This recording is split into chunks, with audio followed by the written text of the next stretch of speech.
Good morning everyone. मैं दीक्षा जनसत्ता के Hindi editorial analysis में आपका स्वागत है।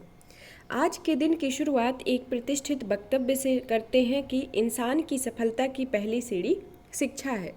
जब इंसान शिक्षित होगा तभी संपूर्ण समाज शिक्षित होगा। अब इसी के शिक्षा से संदर्भित ही आज का हमारा आर्टिकल रहेगा कि शिक्षण संस्थाओं में सूखती संभावनाएं, इसके संदर्भ में है। चलिए तो इस आर्टिकल का एक विस्तृत एनालिसिस करते हैं कि इस आर्टिकल में क्या कहा गया है कि और नई शिक्षा पद्धति के बारे में क्या सुधार किए गए हैं, क्या संभावनाएं हैं, इन सब से रिलेटेड इस आर्टिकल में पढ़ते हैं कि देश में प्राथमिक शिक्षा से लेकर उच्च और तकनीकी शिक्षा तक शिक्षा पद्धति लेकर अजीब भ्रम विरोधाभास दुविधा की स्थिति बनी हुई है। इससे उभरने के लिए जितने भी उपाय सोचे गए वे शिक्षा के निजीकरण और अंग्रेजीकरण पर जाकर सिमट रहे हैं। हालांकि नई शिक्षा नीति में सुधार के अनेक उपाय किए गए, लेकिन बीते 3 वर्षों में उसके अनुकूल परिणाम नहीं निकले हैं। इसको एक निष्कर्ष के तौर पे बताया गया है। चलिए आर्टिकल की शुरुआत करते हैं और पढ़ते हैं कि आर्टिकल में क्या कहा गया है। कि आर्टिकल में कहता है कि इसमें उच्च शिक्षण संस्थानों के बारे में बताया गया है कि बड़ी संख्या में जो छात्र हैं वह बीच में पढ़ाई छोड़कर खुदकुशी कर रहे हैं, जिसमें केंद्रीय शिक्षा मंत्री या केंद्रीय शिक्षा राज्य मंत्री ने राज्यसभा में जो प्रश्न पूछा गया उसके लिखित उत्तर में दिया गया और 2019 के आंकड़े के अकॉर्डिंग बताया गया कि 32,000 छात्र उच्च शिक्षण संस्थानों में पढ़ाई छोड़ चुके हैं। वहीं 5 वर्षों में 98 छात्रों ने खुदकुशी की है। तो ये जो राज्यसभा में प्रश्न पूछा गया उसमें लिखित उत्तर दिया गया, उसी के संदर्भ में एक डेटा को प्रस्तुत किया गया है, जिसमें अभी तक के जो 2019 से लेकर अभी तक के जो डेटा एनालिसिस को बताया गया है कि उसमें 32,000 जो छात्र रहे वह उच्च शिक्षण संस्थानों में पढ़ाई छोड़ चुके हैं और वहीं 5 वर्षों में 98 छात्रों ने खुदकुशी की है। यह एक गंभीर मुद्दा है। 2023 में ही अब तक आत्महत्या की 20 घटनाएं घट चुकी हैं। इनमें देश भर में केंद्रीय विश्वविद्यालय आते हैं, भारतीय प्रौद्योगिकी संस्थान, भारतीय प्रबंधन संस्थान, राष्ट्रीय प्रौद्योगिकी संस्थान जैसे उच्च कोटि के शिक्षण संस्थान शामिल हैं। केंद्रीय शिक्षा मंत्रालय द्वारा उपलब्ध कराए गए इन आंकड़ों से पता चलता है कि शिक्षण संस्थाएं विद्यार्थियों की उम्मीदों की उड़ान पैदा करने की बजाय निराशा और अवसाद का माहौल रच रहे हैं। तो इससे यही निष्कर्ष निकलता है इस रिपोर्ट के संदर्भ में।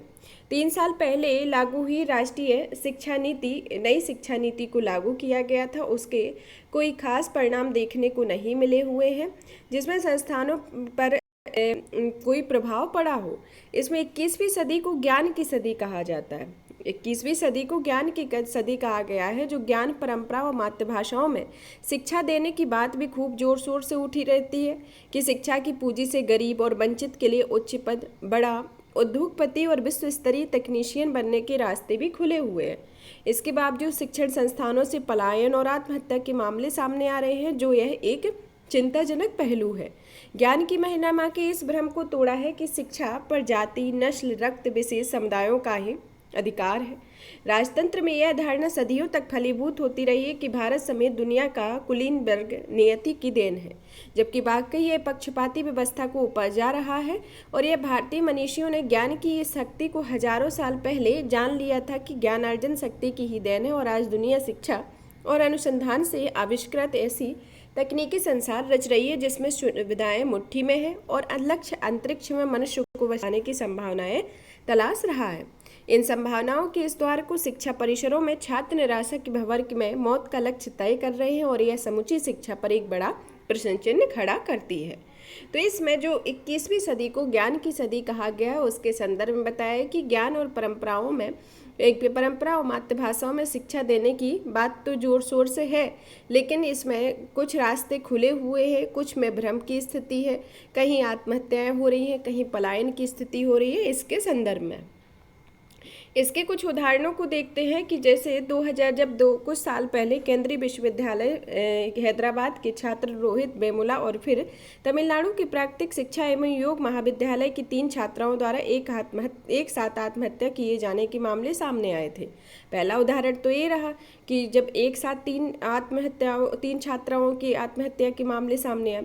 फिर दूसरा कि कोटा और इंदौर से कोचिंग ले रहे छात्रों ने खुदकुशी के मामले में निरंतर सामने आते रहते हैं और देश के युवाओं के मरने की ये घटनाएं भी संभावनाओं की मौत है।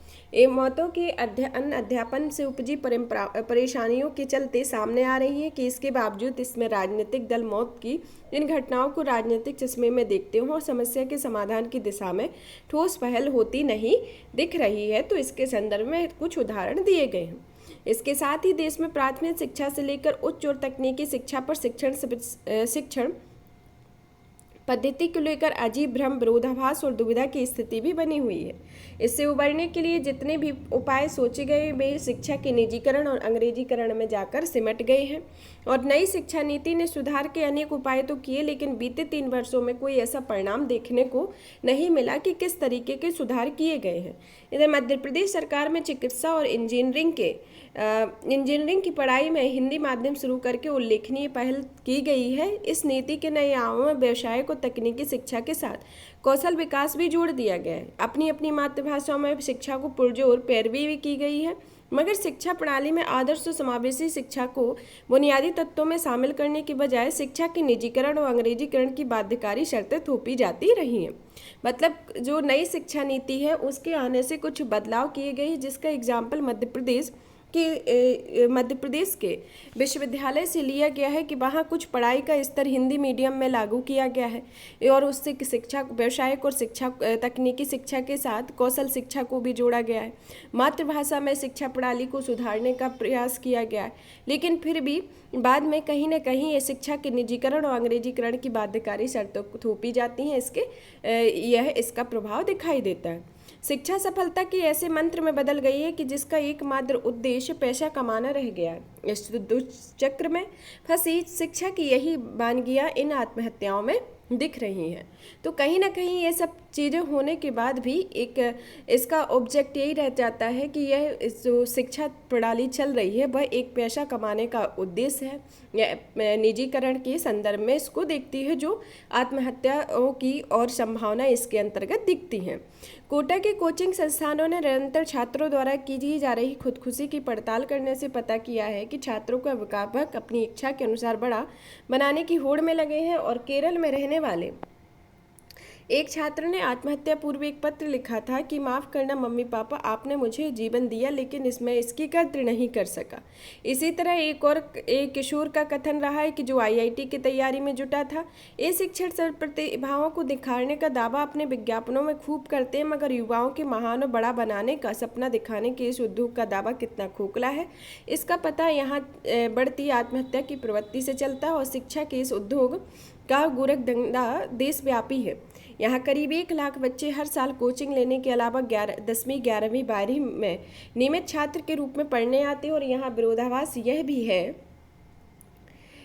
है कि नियमित छात्रों के रूप में करीब 15,000 छात्रों को ही प्रवेश मिल पाता है और बाकी छात्र जिन शहरों से आते हैं वे उन्हें शहरों के निजी विश्वविद्यालयों के नियमित छात्र होते हैं, लेकिन नीट और आईआईटी की कोचिंग कोटा में लेते हैं। और इसके अंतर्गत कई सवाल खड़े होते हैं, जैसे कि पहला सवाल खड़ा होता है कि ये छात्र एक साथ अलग अलग शहरों की दो संस्थानों में अध्ययन कैसे कर पा रहे हैं।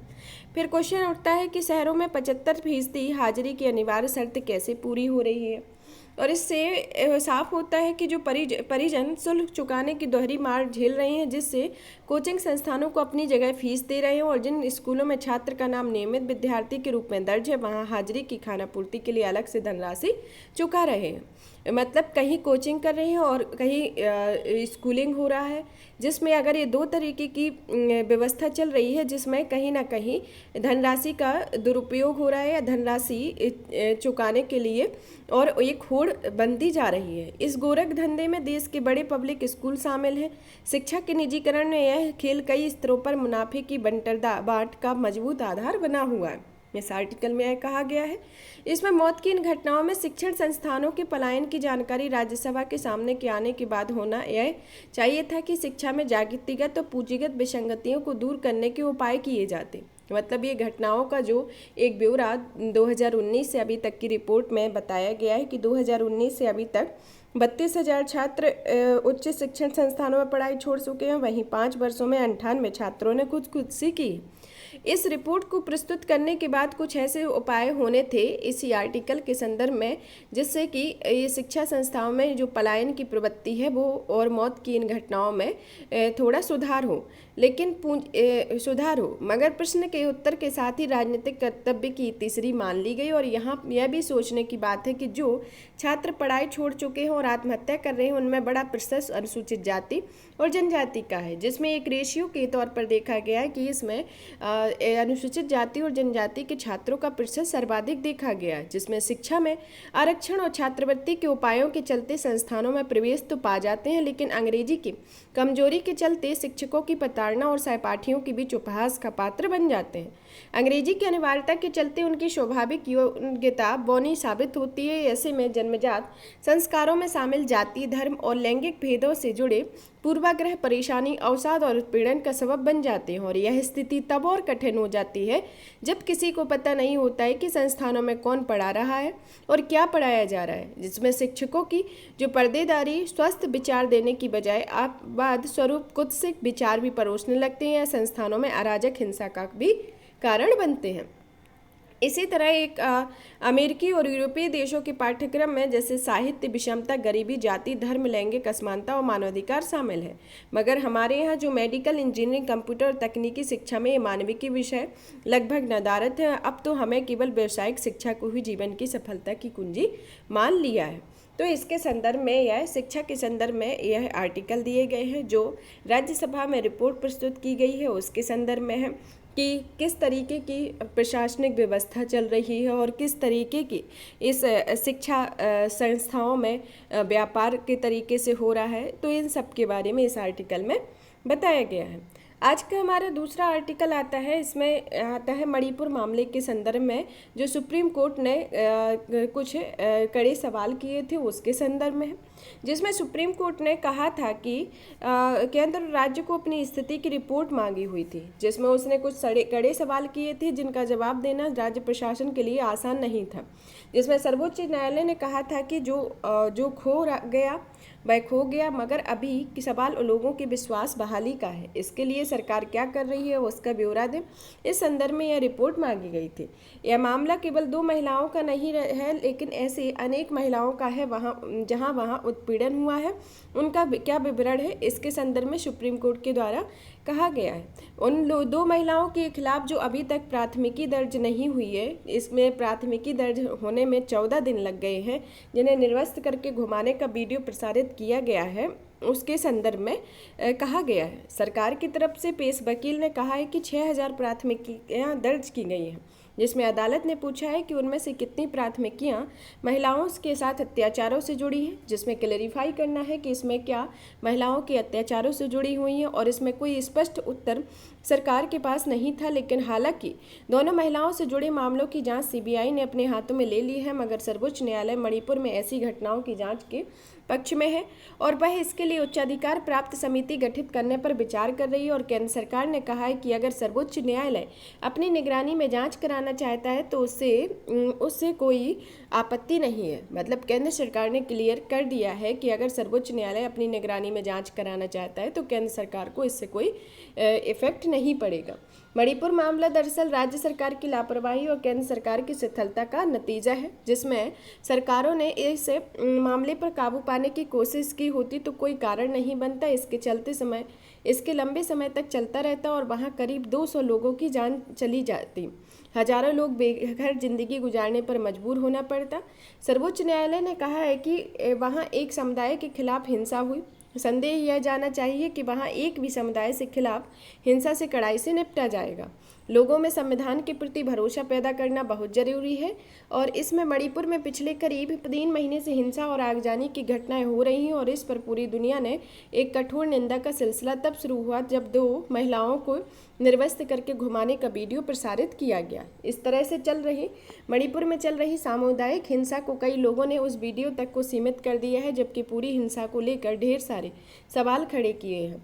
अब उनके तथ्य प्रकट होते हैं कि किस तरह राज्य सरकार की और केंद्र सरकार की उदासीनता उजागर होती है और सत्याग्रह से भारी मात्रा में हथियार और कारती साधु लूट लिया जाना और सरकारों को इस पर हाथ धरे बैठे रहना कई सवाल खड़े करता है, जिसमें विपक्षी दलों ने भी संसद में जवाब मांगा है कि उनके प्रतिनिधि मणिपुर हो आए हैं और अब सर्वोच्च न्यायालय ने जो सवाल पूछे हैं वह उच्चाधिकार प्राप्त समिति से इन घटनाओं से संबंधित जांचों की निगरानी रखने की बात करती है, जिसमें राज्य सरकार की लापरवाहियों, पक्षपात, हिंसा और नजरअंदाज करने के तथ्य और स्पष्ट हो सकेंगे। मणिपुर घटना में केंद्र सरकार को भी संसद में डाल दिया गया है कि पूर्वोत्तर के लोगों का भरोसा डिगा हुआ है, जहां पर दूसरे राज्यों में भी तनाव की आशंका देखी जा रही है और ऐसे में वहां तुरंत शांति बहाली के लिए व्यवहारिक कदम उठाने की उम्मीद की जाती है। तो इसके संदर्भ में सुप्रीम कोर्ट ने कहा है, जिसमें राज्य सरकार और केंद्र सरकारों के लिए अलग अलग अपनी स्थिति रिपोर्ट मांगी है, जिसमें जवाब तलब किए गए हैं। अब आता है इसके संदर्भ में आज का दूसरा आर्टिकल आता है, जैसे खतरे में बच्चे, जो कल के आर्टिकल में पड़ा हुआ था, जिसमें डेटा को बताया गया था, जिसमें इस डेटा के संदर्भ में 2016 से 2022 तक के देश भर में बहुत सारे बच्चे गायब हुए। उस संदर्भ में उत्तर प्रदेश, बिहार और आंध्र प्रदेश के बच्चों की तस्करी के संदर्भ में सबसे अधिक मामले सामने आए थे। उस संदर्भ में कल एक रिपोर्ट को पढ़ा गया था। उसी रिपोर्ट से संदर्भित यह आर्टिकल है, जिसमें इसमें बच्चों की तस्करी के संदर्भ में कि रहस्यमय परिस्थितियों के गायब हो जाने के वाले बच्चों के सवाल पर किसी रिपोर्ट के जरिए सामने आने वाले के बाद सुर्खियों में आता है, पर कुछ समय बाद फिर सबसे पहले की तरह शांत हो जाता है। इसके अंतर्गत समस्या की गंभीरता के मद्देनजर सरकार की ओर से हर स्तर पर तंत्र को सक्रिय करने और बच्चों की तस्करी पर काबू पाने का भरोसा दिया जाता है, लेकिन कुछ समय बाद आने वाली कोई रिपोर्ट यही बताती है कि इस मोर्चे पर पर्याप्त संवेदनशील तरीके से काम नहीं किया गया, कि बच्चों की समस्याओं पर काम करने की एक संस्था की ओर से रविवार को जारी रिपोर्ट में बाल तस्करी की चिंताजनक तस्वीर सामने रखी गई है। जो रविवार को बाल तस्करी की रिपोर्ट जारी की गई है, जिसमें कहा गया है कि 2016 से 2022 के बीच देश भर में बहुत सारे बच्चे गायब हुए हैं, जिसमें ज़्यादातर उत्तर प्रदेश, बिहार, आंध्र प्रदेश में बच्चों की तस्करी में सबसे अधिक मामले आए हैं और राष्ट्रीय राजधानी क्षेत्र दिल्ली में यह हालत बेहद अफसोसजनक रही, जहां बाल तस्करी के मामले में 68% की बढ़ोतरी देखी गई है। एक तरफ देश भर में राज्य सरकारें हर स्तर पर बेहतर सुशासन, नागरिकों की सुरक्षा और सुविधा आदि का आश्वासन देती रहती है, लेकिन क्या उन पर उतने ही संवेदनशीलता से अमल करने को लेकर वे गंभीर रहती हैं? इस पर प्रश्न चिन्ह खड़ा किया गया है कि आखिर बच्चों की तस्करी के अमानवीय कारोबार में लगे लोगों और गिरोहों को किसी बच्चे को गायब करने या खोए हुए बच्चों को उठाकर कहीं बेच देने की हिम्मत कहाँ से आती है? इस पर भी क्वेश्चन मार्क किया गया है। और भी क्वेश्चन मार्क है कि अगर अपराध के खिलाफ तंत्र की सक्रियता और सुरक्षा व्यवस्था के पुख्ता इंतजाम हो, तो क्या बाल तस्करों में इतने व्यापक पैमाने पर अपनी साजिशों को अंजाम देने का मौका मिल पाएगा? इस तरह से एक विडंबना पैदा होती है कि शहरों और महानगरों में चल रही कुछ औद्योगिक इकाइयों में कई बार 13 से 18 साल के बच्चों के काम कराया जाता है, लेकिन सभी कारखानों और उसकी समूची संरचना को जांच के दायरे में मानने वाले सरकारी तंत्र को बाल मजदूरी और तस्करी के पहलुओं पर गंभीरता से काम करने की जरूरत नहीं है। आखिर भी कौन सी वजह है जो ताज़ा रिपोर्टों के मुताबिक ना जयपुर शहर को देश में बाल तस्करी के मुख्य केंद्र के रूप में दर्ज किया गया है, बल्कि देश की राष्ट्रीय राजधानी दिल्ली में कई स्थानों पर इसी कोटि में पाया गया है, जिसमें माना जाता है कि मुख्य शहरों में कानून व्यवस्था देश के बाकी शहरों के मुकाबले ज़्यादा बेहतर होगी और आपराधिक गतिविधियों के खिलाफ ठोस कार्रवाई भी होती रहेगी। बच्चों के जीवन पर जोखिम के मसले पर काम करने वाले स्वयंसेवी संगठनों के सहयोग से इस अवधि में 13,500 से ज़्यादा बच्चों को बचाया भी गया है और सरकार की ओर से भी कई सकारात्मक कदम उठाए गए हैं। लेकिन एक पहलू यह भी है कि एक और पुलिस प्रशासन की चौकसी, आधुनिक तकनीकी के उपयोग के जरिए हर स्तर पर आपराधिक गतिविधियों पर निगरानी रखने और लगाम लगाने का दावा किया जाता है, तो वहीं दूसरी ओर जघन्य अपराध तक बदस्तूर जारी करते हैं और इसकी बस कल्पना की जा सकती है कि बच्चे लापता हो जाते हैं, उनके घर में माँ, पिता या परिवार या अन्य सदस्यों की क्या हालत होगी और इसके अंतर्गत गायब हुए बच्चों को किस त्रासदी से गुजरना पड़ता है, यह समझना मुश्किल होता है कि खासतौर पर बच्चियां तस्करों के हाथ लग जाती हैं तो उन्हें घरेलू काम करने के लिए लगा दिया जाता है, उनके साथ यौन शोषण और देह व्यापार के भयावह दल में धकेल दिया जाता है। इसके संदर्भ में तो ये रिपोर्ट रविवार को प्रकाशित की गई है। यहाँ पर ये आर्टिकल फिनिश होते हैं और भी इसी तरीके की वीडियो को कंटिन्यू करने के लिए चैनल को लाइक करें, सब्सक्राइब करें, शेयर करें। धन्यवाद।